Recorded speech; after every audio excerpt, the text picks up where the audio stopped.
Warning, this is a movie discussion as well as a movie review. There are lots and lots of spoilers. Lake Bodom. Lake Bodom is a Finnish indie horror film. It's about a group of teens who go to the woods, smoke the littlest sack of weed I've ever seen, and fucking die. It's inspired by actual events in 1960 when four teens camped at the same place and they were murdered by someone who was never caught. But in real life, only three of them were killed, and eventually the fourth was charged and ultimately acquitted of the murders. I think he did it, but that's another story. So this story takes place in the present time, and these kids go to the same lake. And I'm just going to run down my list of observations. So, number one, nothing happens for like 40 minutes. They smoke their little sack of weed. They can't possibly be high off this little shit. Then, just a bunch of typical overused movie tricks, horror movie tricks. Your jump scares and strange sounds and filming as if it's the point of view of someone watching, running off into the darkness, ignoring obvious signs that you need to get the fuck out of there, like an obvious flashlight over yonder. I mean, it's pretty much exactly what you'd expect from a movie about teens in the woods. Number two, these kids drove for hours. Hours. I mean, they were deep in the forest where these murders took place. And then the one guy says, I think this murderer may still be alive. If he was young back then, he could still be around here. And I'm like, that's your theory, dude? And he wants to test it. How you test this theory, I don't know.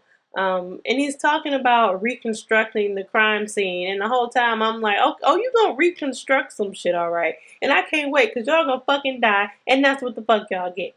Number three, Ilias and Nora. They go running off into the woods because Nora can't just pee a couple trees over. She has to go on a full-blown hike first in complete darkness before she can pee. So later we find out, that's probably part of her little plot, but I didn't know that at the time. So they hear Ida scream and they go back to find Ate covered in his own blood, which is just pouring out of his mouth. And I'm like, oh, this dude dead. So number four, while the remaining three are running away, they're really calm. Like, they aren't watching their backs or anything. Just, taking a light midnight jog through the forest. That shit was aggravating. Number five. So, in the middle of being chased through a dark forest by a crazed murderer who just killed their friend, Ilias and Ida stop to have a heartwarming discussion about their history.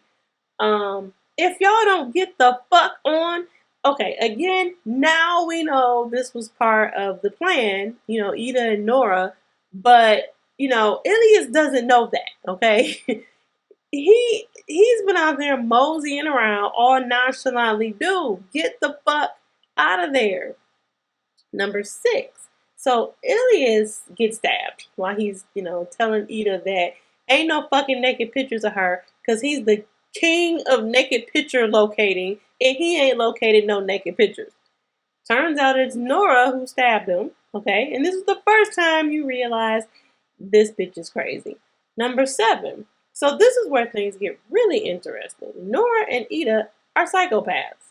They plan all this shit and they seem to find so much joy in their following actions. They stuff the guys in some body bags or something. They attach some weight and just toss them in the lake like a pro. How the fuck they forgot the keys, I don't know. Then Ida dives into what has to be cold temperatures. It's dark, it's nighttime. And by the way, you cannot see underwater in the dark. I call bullshit, but whatever. Number eight, so once they're on the road, Ida's like, okay, so about those pictures, how come nobody ever saw them? And Nora's like, I saw them. Those are the worst fucking pictures ever. And, Ida's like, she's a little suspicious now. And she's like, I don't really know if we should be hanging together. It might be kind of suspect. And Nora goes the fuck off. Like, do you know what I've done for you, you ungrateful little useless piece of shit? Then, like, 3 seconds later, she was like, my bad, girl. Yeah, this bitch is crazy. Ida, she's like, is this some pictures or not? And Nora's like, okay, fine. There's no pictures. I made the whole thing up because you liked Ilias and maybe you didn't know it, but you was my lesbian boo. This bitch is crazy. So she framed Ilias for leaking these non-existent pictures.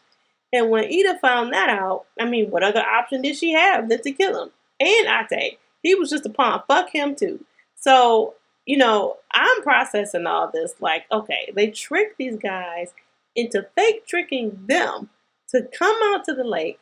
This was all Nora's idea, of course, and they gleefully practiced stabbing locations and techniques. They're both crazy. They thought of everything. They had a fucking headlamp. Like, they just thought of everything. Number 9. So after Ida learns the whole truth about Nora, she's like, you know what? When we get back, I just want you to know I'm snitching. Okay, let me just state that if there was a rule book on snitching, first of all, black folks would have to write that shit. Second of all, the first rule would be don't make snitching announcements, especially to the person you're snitching to. There are consequences for that shit, which Ida learned immediately. Nora was like, I knew you would say that shit. And she cracked her fucking skull with a wrench she had on standby, just waiting for Ida to fuck up. She just skipped the backhand. And then she's like, oh, don't cry, you deserved it. This bitch is so fucking crazy. Okay, number 10. Ida attacks Nora. The driver of a car she's in. They're in the dark on a twisty road, lined with trees and shit, out in the middle of nowhere. Ida, oh no, baby, what is you doing? You gonna get everybody killed. Maybe you shouldn't have announced to a lunatic that you're a fucking snitch. Number 11. So here comes lunatic number 2. He causes them to run off the road. And these two geniuses realize that he killed Ate while they thought each other had done it. He hooks them up to his tow truck and he drives as fast as possible until their car flips over. I mean, he just fucks them all the way up. And he keeps dragging the car. And then he comes back with a fucking dog that chases Nora. Nora that met her fucking match. She want to be crazy? He like, oh, bitch, I got your crazy. Number 12. So this dude is really crazy for real. Like, super deluxe psychopath.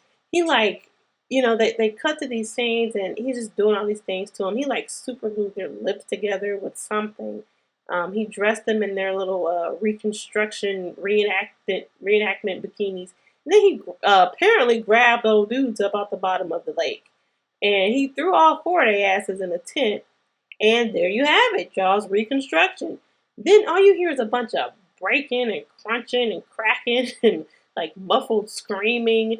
There's a shot of one of them opening her mouth even though it's glued all up or whatever. It's just gross. And it's left up to your imagination to determine what he's actually doing to them. But it's bad, of course. Also, in real life, the guy never entered the tent. He stabbed them and beat them with who really knows what from outside the tent. And eventually he did pull their bodies out, but he bludgeoned and stabbed them while they were still in there. Number 13. So in the last scene, Ida wakes up in a body bag or something outside her home. She's screaming. And the narrator tells us that nobody believed her because they didn't find any evidence of what happened. What? Oh, so you think she did all this shit to herself? Like, where do they think her friends went? Like, I don't know what she told them, but I hope she told them that the dude killed everybody because that's what I'd have told them. Dislikes, just a couple. The entire first half, like I said, was just all cliches and everything that's been done before, everything you can see in a 1980s horror film. My next dislike is character development. Now, hear me out. I know character development isn't a necessity in a slasher film. But it wasn't just that I didn't give not one single solitary fuck about these kids. There was nothing really likable about them. And I felt like they tried to, drum up some sympathy for Ida. But she turns out to be in on it, so you don't even have that. So at the end, you're just kind of like, well, that's what y'all get. Next is more of an observation. This killer should be old as fuck. Ate said, he could still be out there if he was young when the murders happened, and it was him at the beginning of the film sharpening his little knife. He was young, okay, but that means he's like 70 now, and he needs to sit his old ass down. And speaking of his old ass, ain't no way he dove in the lake to pull Ilias. And I think his name is pronounced Ate or Ate. There's no way he pulled their asses out of there. So, likes, I honestly like the fact that there were twists and turns.